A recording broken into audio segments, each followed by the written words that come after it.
আবার এসালন হয়ে গেছে এশিয়ার সবচেয়ে সাকসেসফুল প্রাইভেট ব্যাংকটাকে আজকে কোন লেভেলে নিয়ে গেছে দেখেন, শুধুমাত্র ট্যাগ দিয়ে।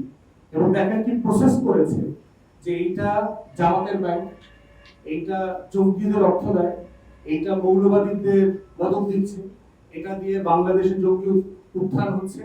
আবুল বারাকাত থেকে শুরু করে বাংলাদেশের তথাকথিত বড় বড় বাংলা ইংরেজি পত্রিকা, টেলিভিশন, গবেষণা প্রতিষ্ঠান সবাই মিলে এই ন্যারেটিভটা তৈরি করেছে যে ও আসলে, ওর চেহারাটা এত কুৎসিত, ও আসলে এত বড় একটা কালো বিড়াল, ওকে আসলে মেরেই ফেলা দরকার।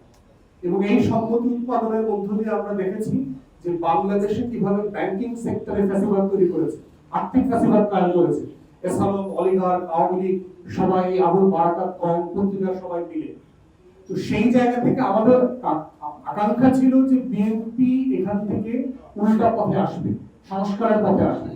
কিন্তু সংস্কারের পথে না এসে আমরা দেখতে পাচ্ছি ইকুয়ালি সেই ক্রিমিনালদেরকে পুনর্বাসন করবার চক্রে এসে আসছে। এবং দেখেন একের পর এক কিভাবে করছে। আর্থিক খাতে সংস্কারের জন্য যেই অধ্যাদেশগুলো রেটিফাই করবার দরকার ছিল তার প্রায় কোনো অধ্যাদেশ তারা রেটিফাই করে না আর্থিক সংস্কারের জন্য।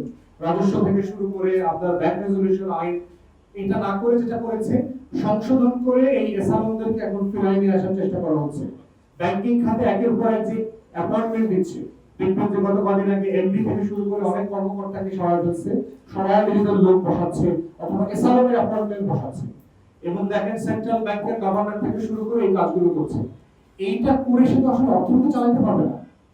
দিন শেষে যখন জনগণ বুঝতে পারবে যে নতুন করে বিএনপি আবার এসালন হয়ে গেছে এবং এই ব্যাংকগুলো থেকে আবার টাকা লুটপাট করছে, জনগণ টাকা উঠাই ফেলবে, বাসায় রেখে দেবে। তো বাসায় রেখে দিলে তো আপনি ইনফ্লেশন ঠেকাইতে পারবেন না। বাসায় থেকে দিলে আপনি যে ব্যাংক খাত থেকে ডোমেস্টিক কস্ট অ্যারেঞ্জ করবার জন্য যে ঋণ নিচ্ছেন বিভিন্ন ব্যাংক থেকে, সেই ঋণ নেবার টাকা আপনি কদিন পরে ব্যাংক খাতে পাবেন না। তখন আপনাকে কাগজ ছাপাইতে হবে। কাগজ ছাপানোর পরে দেখবেন যে বাসার কাগজ আর বাইরের কাগজের ইনফ্লেশন মিলে দেশের টোটাল ইকোনমি কলাপস করবে।